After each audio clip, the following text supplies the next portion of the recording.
savais pas trop comment commencer ce vlog et je me suis dit que je pouvais vous montrer mon petit déj que je prends tous les matins, que ce soit un jour de repos, un jour d'entraînement, je prends toujours la même chose. C'est un porridge de flocons d'avoine, donc avec flocons d'avoine, lait, banane, kiwi, whey aussi du coup pour l'apport en protéines, whey au chocolat et des germes de blé. Ça c'est le petit déj que je prends tous les jours et qui convient assez bien, que ce soit pour une grosse charge d'entraînement ou même voilà, un jour de repos, ça cale bien. Petites habitudes du matin avec le bon café.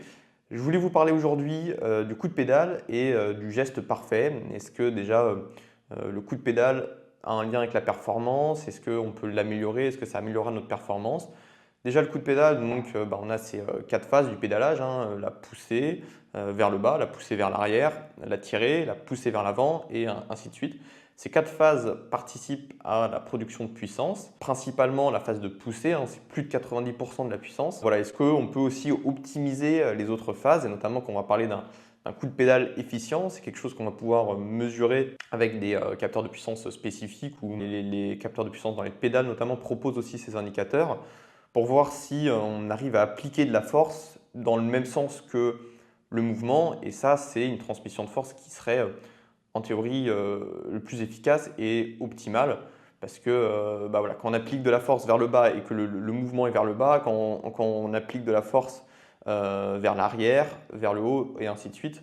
Et ça, c'est des choses qu'on peut mesurer avec certains capteurs de puissance. Et bah alors, il y a des études là-dessus et ils ont fait des tests de performance donc sur des contre-la-montre. Et ils ont aussi mesuré donc, ces indicateurs d'efficacité de la transmission de la puissance. Et en fait, on se rend compte que ceux qui sont plus performants, bah, ce n'est pas ceux qui ont le coup de pédale le plus efficient, le coup de pédale le plus parfait. Et tout simplement, finalement, ceux qui sont plus performants, c'est ceux qui appuient le plus sur les pédales. Donc c'est une conclusion assez simple à cette étude et certainement un peu décevante. On pourrait s'attendre assez logiquement à ce que ceux qui ont vraiment un coup de pédale plus rond, comme on peut entendre, bah, c'est ceux qui sont plus performants. Et au final, on se rend compte que pas tant que ça. Tout ça, j'ai en fait analysé plein d'études parce que c'est un sujet que je trouve assez intéressant. Voilà, on peut entendre un petit peu tout et n'importe quoi sur ce sujet, plein de gens qui ont un avis et finalement, pas beaucoup regardent peut-être la littérature scientifique parce que c'est un sujet qui a quand même été assez étudié. Et donc moi, je l'ai fait pour vous. J'ai un e-book que j'ai préparé, gratuit, qui est téléchargeable. Donc dans la description, ça sera simplement un PDF. Et donc voilà, c'est ce que je vous expliquais par rapport au coup de pédale et notamment ces quatre phases. Ces études qui ont permis de voir qu'en fait, bah, ceux qui sont plus performants, c'est ceux qui appuient le plus sur les pédales. Est-ce que pour autant, on peut essayer d'améliorer ce coup de pédale? Est-ce que ça ne nous ferait pas quand même être plus performant? Alors, il y a donc des études qui ont fait ça, notamment avec des feedbacks, c'est-à-dire que bah, par exemple, votre capteur de puissance qui vous fournit ces indicateurs d'efficacité de transmission des forces, il va pouvoir vous transmettre la donnée peut-être en temps réel sur votre compteur. Alors dans cette étude, je crois que c'était fait à partir d'ergocycles en laboratoire, donc c'est vraiment des capteurs de puissance assez spécifiques qu'on ne trouve pas pour un vélo sur lequel on peut rouler en extérieur. Et donc du coup, ils avaient le feedback vraiment en temps réel, à quel point ils étaient efficaces, et vraiment d'essayer d'optimiser ce geste pour améliorer ce chiffre qu'ils avaient en retour. Et finalement, on se rend compte qu'en faisant ça, on va dégrader notre économie. Donc c'est-à-dire qu'on va consommer plus d'oxygène, on va consommer plus d'énergie pour une même puissance. Alors il y a plein de raisons à ça, plusieurs hypothèses, notamment parce qu'on va intellectualiser notre coup de pédale, donc finalement on va dépenser plus d'énergie, on va consommer plus d'oxygène au niveau intellectuel, déjà rien que pour vraiment réussir à se concentrer sur ce mouvement. Et puis aussi on va recruter des muscles qui sont certainement moins efficients. En fait, naturellement, le corps il est quand même plutôt bien fait et s'il pédale d'une certaine manière, c'est probablement pour une bonne raison. Quand on va se concentrer à vraiment aussi tirer sur la pédale, on va recruter les fléchisseurs de hanche, qui sont des muscles moins entraînés, moins endurants, avec moins de fibres musculaires de type 1 notamment, donc les fibres les plus oxydatives, qui vont donc plus être sur la filière oxydative, plus riches en mitochondries, etc., et qui sont donc des muscles plus efficaces, qui vont consommer moins d'oxygène. Et en fait, dans les fléchisseurs de hanche, on a moins de fibres de type 1. Oui, on va pouvoir plus les recruter quand on optimise notre coup de pédale, sauf qu'au final, on n'est pas plus performant parce qu'on va consommer plus d'oxygène, etc. Et on va utiliser des muscles qui vont se fatiguer plus vite. Donc, on n'y gagne pas trop à faire ça. Je parle aussi d'une étude où ils ont utilisé ils ont comparé par rapport aux pédales automatiques et aux pédales normales, pédales plates. Et en fait, on se rend compte à basse intensité pour des cyclistes élites, donc du coup c'est quand même 275 watts, entre pédale plate et pédale automatique, finalement il n'y a pas de différence de rendement. C'est-à-dire que les mecs sont autant efficaces, alors qu'avec des pédales plates, littéralement ils ne peuvent pas tirer, quoi. Donc, voilà, des cyclistes élites qui ont du coup des heures et des heures d'entraînement et finalement, on se rend compte que voilà, à basse intensité, ils peuvent avoir des pédales plates parce que, en fait, oui, la majorité de la puissance, de toute façon, est produite sur la poussée et c'est les muscles les plus efficients qui vont servir justement à cette poussée, hein. Extenseurs du genou, donc les quadriceps, les extenseurs de la hanche au niveau des fessiers. Et voilà, finalement, ces muscles-là, ils sont très entraînés, très endurants et c'est eux qui sont plus performants. Et en fait, à basse intensité, qu'on ait des pédales automatiques ou pas, ça ne change pas grand-chose. Pour autant, est-ce qu'on doit jeter nos pédales automatiques? Je ne pense pas, hein. Si vous êtes coursier, voilà, quand on fait des sprints, quand on fait des relances, on se met en danseuse vraiment à très haute intensité, ça a un intérêt. C'est aussi un intérêt qui a été montré voilà, notamment pour les sprints. Mais par contre, et j'en parle dans le e-book, si vous faites de l'ultra-distance, on peut très bien prendre des chaussures de VTT plates qui vont aussi nous permettre de marcher, sachant que quand on fait de l'ultra-distance, on va avoir besoin de marcher à certains moments. Et surtout, on fait que de la basse intensité. Donc en fait, des pédales automatiques, ça ne nous apportera pas grand-chose. Et on va aussi certainement gagner en confort si on a des pédales plates. Donc ça, c'est assez intéressant. Et dernière chose aussi que je voulais vous dire à ce sujet, c'est voilà, est-ce que si on fait des interventions long terme pour vraiment travailler son coup de pédale, et notamment, alors il y a eu des études, moi j'en parle sur l'utilisation de manivelles dissociées. Donc en fait, c'est des pédaliers spécifiques pour travailler le coup de pédale. Où en gros, les manivelles sont dissociées, donc on peut pédaler, pédaler comme on veut. On peut même pédaler comme ça si on veut. Mais du coup, l'idée, c'est vraiment de travailler en unijambiste. Donc ça, c'est certainement des choses que vous avez déjà entendues, on vous l'a peut-être déjà recommandé, vous l'avez peut-être même déjà fait sur home trainer ou même sur route. On va pédaler sur une jambe et laisser l'autre jambe alors soit dans le vide, soit ici avec ce pédalier-là, ce qui est vraiment fait pour ça finalement, parce qu'on peut avoir une jambe qui reste accrochée à la pédale et avoir l'autre jambe qui fait tout le travail du pédalage, ce qui va du coup vraiment nous forcer à tirer sur les pédales et vraiment forcer à travailler ce fameux coup de pédale.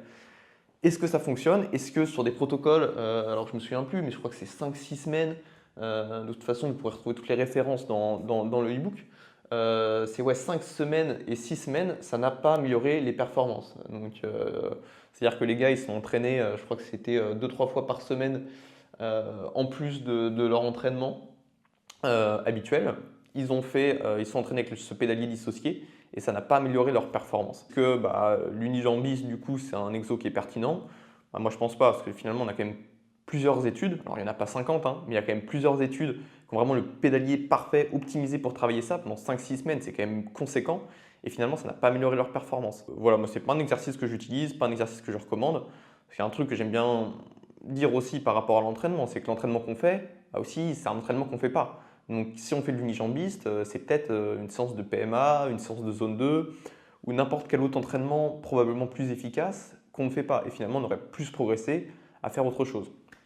Donc, voilà, pas convaincu de l'utilisation de l'unijambiste. Et au final, ouais, le cyclisme, c'est un sport où on est quand même contraint par la manivelle, on est contraint par la configuration du vélo et finalement la technique en elle-même n'est pas tellement déterminante. Alors attention, la technique de pédalage, hein, la technique sur le vélo, que ce soit en descente, en peloton, etc., là c'est extrêmement déterminant sur la performance, mais la technique de pédalage en elle-même qui est contrainte par le vélo, les manivelles, celle-ci n'est pas vraiment déterminante sur la performance, à l'inverse d'autres sports comme la natation ou la course à pied par exemple, où là ça sera bien plus important.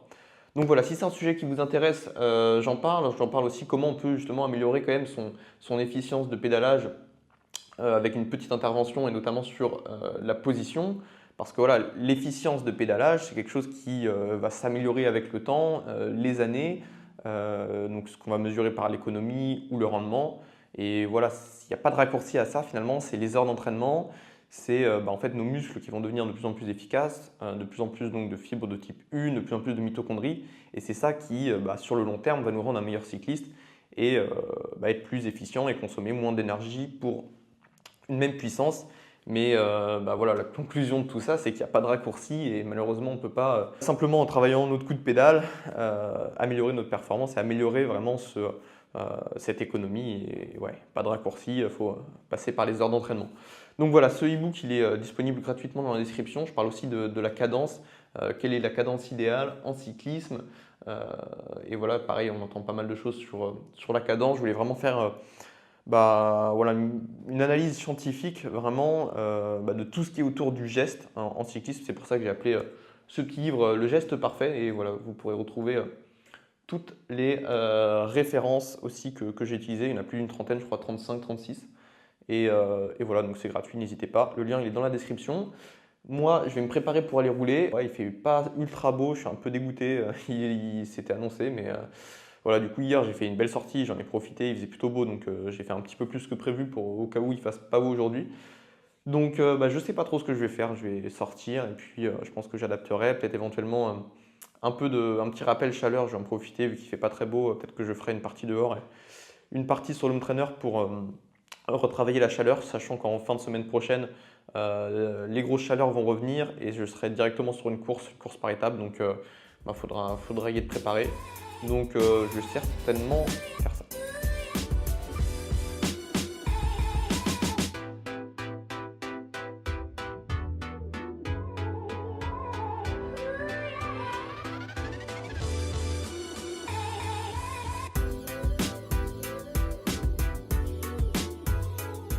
Bon, au final, j'ai réussi à faire ma sortie de 3 heures dehors avec une bonne météo, mieux que prévu. Donc, pas de home trainer. Pour maintenir les adaptations à la chaleur, je ferai un bain chaud tout à l'heure. Maintenant, je vais me mettre au travail. Et puis, comme voilà, depuis ce matin, je vous ai emmené avec moi à partir du petit-déj, ça sera la journée entière. Je vous ai montré ce que j'ai mangé ce midi. Puis, je vais vous emmener avec moi aussi pour le reste de l'après-midi.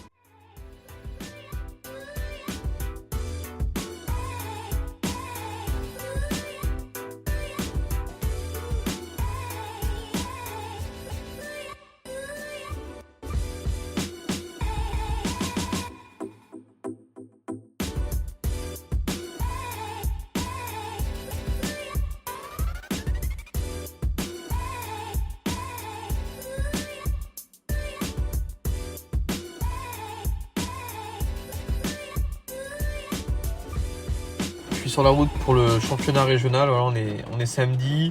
Ce matin, j'ai fait un petit déblocage, 2 heures et quelques.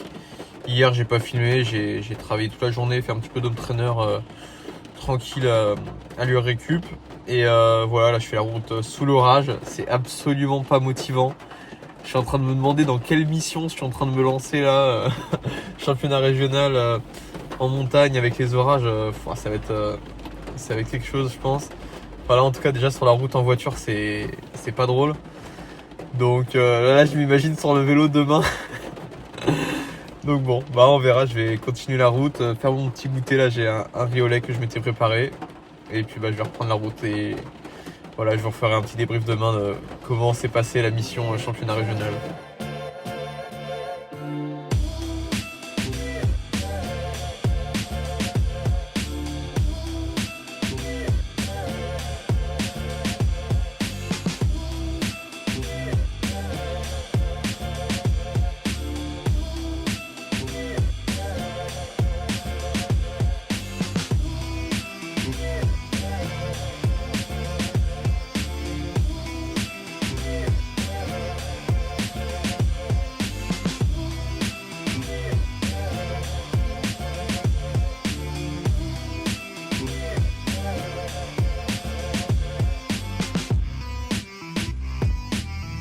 On est lundi et je vous fais le débrief que maintenant.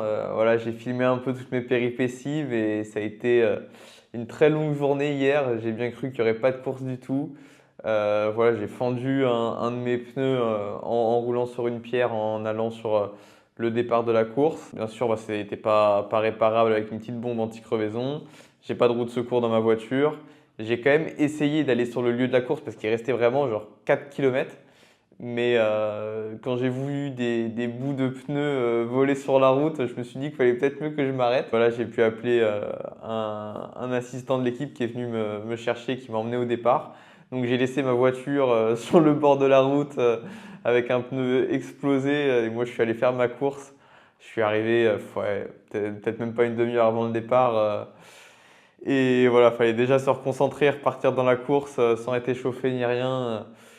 Et sachant que je savais même pas comment j'allais pouvoir rentrer chez moi et qu'est-ce que j'allais faire après la course. Je savais pas trop à quoi m'attendre et j'étais quand même bien stressé honnêtement quand j'ai vu l'état de mon pneu.